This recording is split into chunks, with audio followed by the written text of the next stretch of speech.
Okay, so I've probably owned, I would guess, 300 amplifiers in my life. I love amps. I collect amps.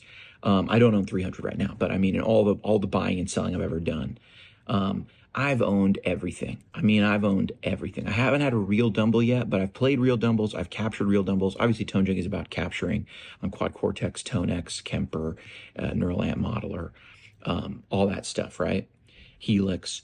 But here's the thing, even after owning all those amps, the first thing I learned was most of what you read on the internet is just not accurate, right? Like everything that they say sounds like a Vox, it has a sound.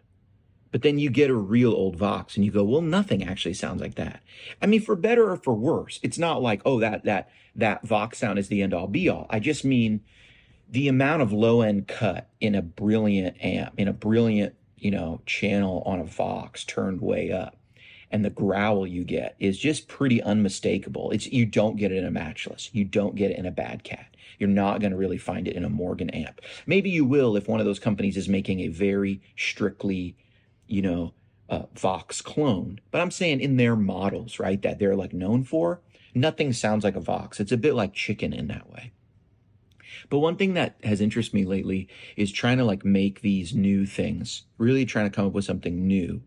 Not for any, not to do that as an end unto itself, but just to go, well, what if this and this.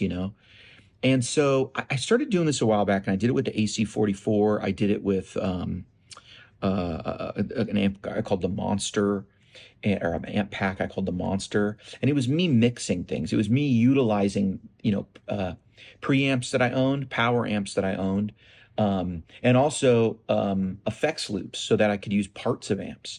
And then I started figuring out, well, okay, you could actually EQ every stage here, and if you have, you could even use preamps too.